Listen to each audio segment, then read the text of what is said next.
Mike Butcher with TechCrunch here, and I'm here at LeWeb, and I'm about to chat to Julian Smith, who's the founder of Breather. That's right. An unusual name, Breather. Is it? I think it's unusual. Okay, it's an unusual name. I think it's quite it certainly took me by surprise. Now, what the hell is Breather? I mean, Breather's the easiest thing in the world. There's excess, because of a bunch of financial and other weird reasons, there's excess real estate that's empty everywhere all the time. And so more and more because of the economy. Yeah, right, exactly. And they don't know what to do with it. So Breather takes excess real estate and turns them into rooms that are nice, and then gives anyone that's a member access to be able to open it literally with a phone. So what that means is a user can walk down Broadway or something in New York City and be like, well, I got 3 hours till my flight, I don't know what to do, and literally unlock a private room for themselves so they can go up and get some work done. There's always Wi-Fi, the places are always safe and clean and everything else. And basically it's a distributed network of private space, so it's peace and quiet on demand. That's what it is. So like a sort of Airbnb for empty rooms. So we manage all the spaces, and they're all sort of designed the same way. When you go into a Breather, it's the same. It's not like the same as walking into a Starbucks, but every Starbucks kind of looks the same, even though they're all shaped differently. All Breathers are generally the same and maintained by us and by a series of cleaning crews.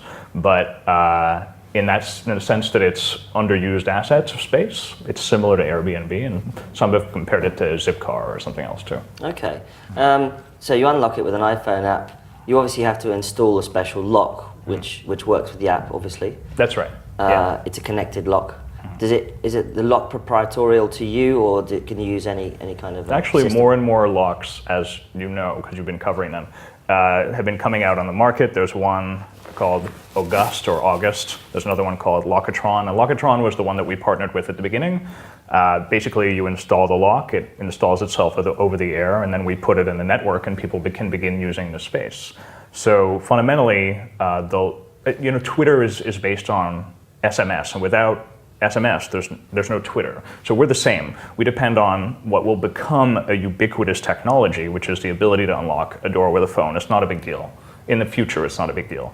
But right now, when you look at it, you could say, oh, well, how many locks, how many doors can I unlock with this? And that's where the power of the network resides. It's in the ability to unlock hundreds and hundreds of doors inside of a city.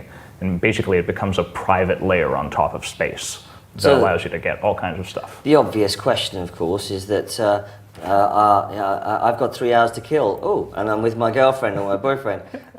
Is this what's going to happen with Breathers? Yeah, that's a really good question. The answer, right. I have some white powder burning a hole in my pocket. What do I do? Right. What's going Totally. How do you police that? This is literally the number one concern that every single person has. So you're not a pervert, or you are, and everybody else is too, I don't know. But everybody thinks and talks about those things. The reality is you don't not invent the subway because someone's might jump in front of a subway. That would be insane. The answer is you solve the problems as they come out. And one of the main problems is what kind of people are going to use it. So basically, Breather is a distributed private club where your membership card is your phone. And your membership card, obviously your phone cannot be revoked at any time, but we can revoke your membership at any time.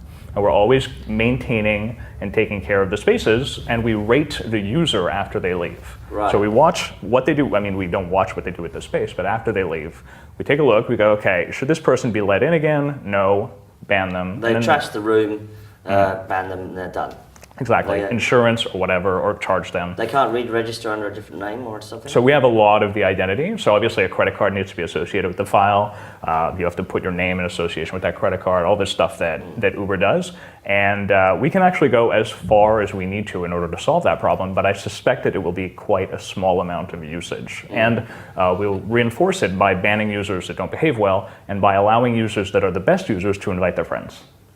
So you get some virality. A little bit. Who are the typical users of Breather when you get up and running? I think the answer is people at first that can expense it on their credit card, but you want to keep it at a price range where it's really affordable, because the point of it is to democratize the city, to give you a city that you can explore that's almost like full of secret doors. So it'll be priced at a really reasonable amount, something like $20 or so an hour.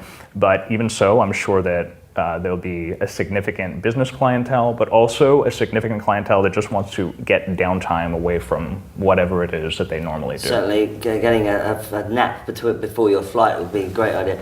What about the issue of so the monetization aspect of it? Obviously, you're getting a cut of the transaction. The real estate owner is getting a cut of the transaction. Yeah, of course. Is it weighted to incentivize the? Yeah, so you want to think about each breather like a franchise. Each McDonald's sells hamburgers, or each Subway sells Subway sandwiches. Breather sells space, and so just like McDonald's brings in the customers through brand and through other things, we bring in customers by basically having exclusive access to them. And you want to keep the spaces open, and that requires the incentives to be correct. The real estate owners have to feel like it's worth it for them.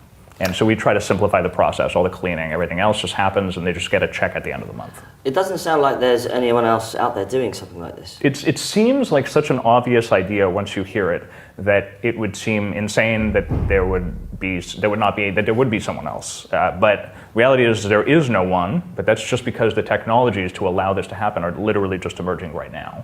So I'm sure that other players will emerge, and we welcome it. But the reality is this is a network effect, sort of winner-take-all market, and we're ready to fight for it.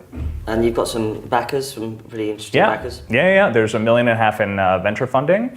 I'm Canadian, so our proud backer is the largest and most prolific seed fund in Canada, Real Ventures, and then a bunch of great angels that are either friends of mine or that through the network have loved the idea. Gary Vaynerchuk, Loic Lemar, Mike Walsh from Uber, and a bunch of others. Excellent. And which cities are you going to be live in? So we're beta testing just as we obtain the locks literally in the next 30 days. And then as time goes on, our first city that we launch in will be New York around October or so, with a small private list of people.